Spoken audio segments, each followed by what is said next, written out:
I wonder if you've ever been around someone you genuinely care about, and still felt a long way from them. It's an odd feeling. You could be sitting in the same room, having the same conversations, living under the same roof, and yet something feels missing. Not necessarily because anyone has done anything wrong, just different. I'd like to spend a little time with that today. Not to solve it, just to understand it a bit better. Closeness is an interesting thing. Most of us know when it's there, we also know when it isn't.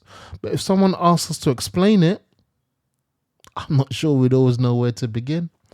Perhaps that's because closeness isn't built in one moment, it's built in hundreds of moments that rarely seem important at the time. A conversation that wasn't interrupted, a hug that lasted a little longer, someone remembering something you said weeks ago, being able to sit in silence without feeling uncomfortable.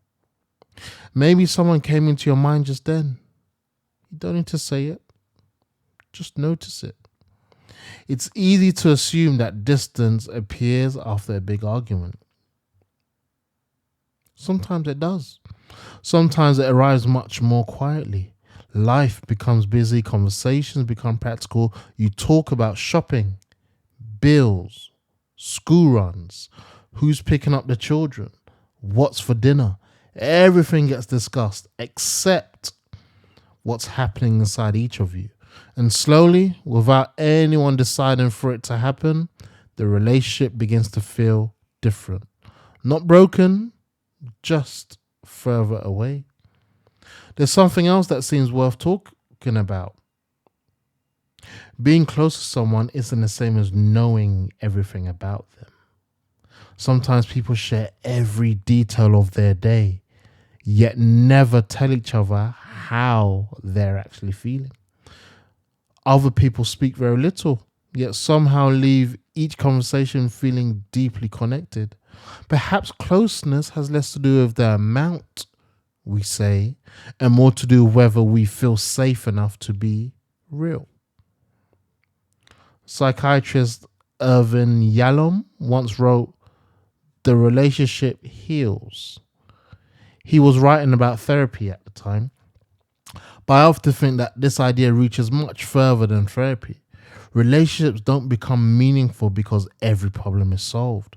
They become meaningful because we experience being accepted while we're still imperfect. Here's something you might disagree with. I don't think closeness disappears all at once. I think it often fades in very small ways. The conversation that gets postponed, the apology that never quite comes, the question we stop asking, the affection we assume the other person already knows. None of these moments seem significant on their own, but together they quietly shape a relationship. And maybe the opposite is true as well. Perhaps closeness returns in small ways too.